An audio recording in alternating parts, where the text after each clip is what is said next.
కాకుండా నీటిలో మునగకుండా వారి ప్రాణాలను కాపాడేందుకోసం ఇక్కడ గజ ఈతగాళ్ళను ఏర్పాటు చేశారు. ఈ గజ ఈతగాళ్ళు ఎంతమంది వచ్చారు, ఎక్కడెక్కడ తిరుగుతున్నారో తెలుసుకునే ప్రయత్నం చేద్దాం. చెప్పండి, మీరు ఈ జంపన్న వాగు పొడుగున ఎంతమందిని గజ ఈతగాళ్ళను ఏర్పాటు చేశారు? మేము టోటల్గా 3 షిఫ్ట్లలో మొత్తం 800 మందిని ఏర్పాటు చేసినాము. సమస్యక ప్రాంతాలు ఏవైతే ఉన్నాయో ఊరట్టం బ్రిడ్జ్, తర్వాత కొత్తూరు బ్రిడ్జ్, కొండమడుగు ఇక్కడ లోతుగా ఉంటుంది. అక్కడ లాస్ట్ టైం కూడా కొన్ని ప్రాబ్లమ్స్ జరిగినాయి, కొన్ని సంఘటనలు జరిగినాయి. దానివల్ల మేము ఏం చేసామంటే మా జిల్లా మత్స్యశాఖ గారి ఆధ్వర్యంలో ఐటీడీఏ పీఓ గారి ఆదేశాల మేరకు 1000 మంది గజ ఈతగాళ్ళం పెట్టాము. 3 షిఫ్ట్లలో జరుగుతున్నాయి. వాళ్ళని కరస్పాండింగ్ ఆఫీసర్స్, సూపర్వైజర్ ఆఫీసర్ గమనిస్తూ ఉంటారు. నిన్న కూడా ఒక 2-3 అంటే నీళ్ళలో పడడం వల్ల సడన్గా ఫిట్స్ కానీ ఏదైనా మూర్ఛ వచ్చినప్పుడు వాళ్ళు పడిపోతుంటారు. వాళ్ళని తీసుకెళ్ళి సదరు అంబులెన్స్ వాళ్ళకి అప్పగించడం జరుగుతుంది. టోటల్ ఇప్పటివరకు ఎవరైనా అప్పచెప్పారా? ప్రమాదంలో ఉన్న వారిని కాపాడారా? ఒక 15 మందిని వరకు అప్పచెప్పాము. సో ఈ వాటర్లో దిగి వాళ్ళకు శివాలు కానీ ఏమన్నా వస్తుంటేప్పుడు వాళ్ళకు సడన్గా ఫిట్స్ వస్తుంటుంది. మెయిన్గా అదే ప్రాబ్లం.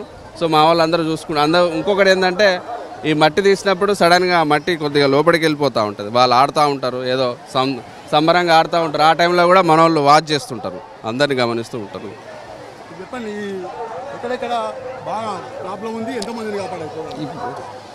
ఈ సర్కిల్ అయితే ఒక 3 తీసినాం అన్న. వాళ్ళకి పిడిచి వచ్చింది, వెంబటే అంబులెన్స్ ఫోన్ చేస్తే వచ్చిండ్రు, తీసుకుపోయినరు. మా వాళ్ళు వచ్చేసి ఒక 3 షిఫ్ట్ల కింద పడతారు. మధ్యాహ్నం, సాయంత్రం, నైటు పొద్దున్న డ్యూటీ పడ్డది మాకు.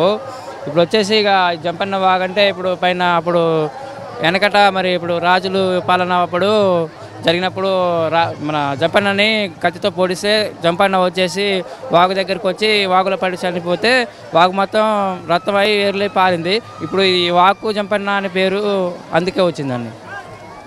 ఈ జంపన్న వాగులో నీటిలో పడకుండా ఎక్కడెక్కడ బాగా ప్రాబ్లమ్స్ అంటే ఇటు దెయ్యాల మడుగు ఒకటి ఉన్నది, గొంగల మడుగు, చింతల మడుగు, ఇటు వచ్చేసి చిలకల గుట్టకేలు ఒకటి ఉన్నది.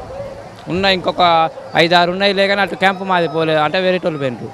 అంటే ఇప్పుడు అక్కడ ప్రమాదాలు జరుగుతాయి, ఎట్లా మీరు గుర్తించడం అంటే మేము వచ్చేసి చాలామంది ఉన్నాం కాబట్టి వీళ్ళు ఇంతమంది ఉన్న దానికి చూసినాక అందరినీ చూస్తా అంటే వాళ్ళు మునుగుతా ఉంటే అర్థమైపోతుంది మాకు. ఆటోమేటిక్గా వెళ్ళిపోతాం, తప్పెల మీద కానీ సేఫ్ జాకెట్ల మీద కానీ వెళ్ళిపోయి ఎమర్జెన్సీగా తీసేస్తాం. ఇక అర్థమైపోతుంటుంది మాకు. నీటిలో మునిగినప్పుడు అంటే వాళ్ళు తలకాయ గిలకాయ మొత్తం మునిగిపోతారు డైరెక్ట్. మాకు అర్థమైపోయి ఎమ్మటే తీసేస్తాం. ఇక చూసేసి ఎమ్మటే బొత్త వచ్చితే వాటర్ లోట్ల నుంచి వచ్చేస్తుంది. ఆ లోపు ఆయన దగ్గుతారు, లేకపోతే అంబులెన్స్ ఫోన్ చేస్తే తీసుకుపోతారు.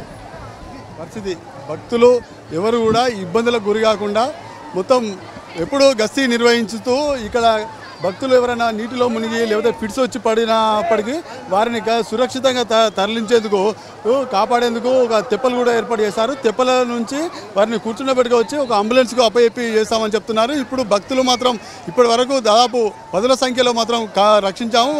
ఇక ముందు కూడా జరగకుండా కూడా అన్ని చర్యలు చేపడుతున్నామని ఇక్కడ గజ ఈతగాళ్ళు చెప్తున్న పరిస్థితి అయితే కనబడుతుంది.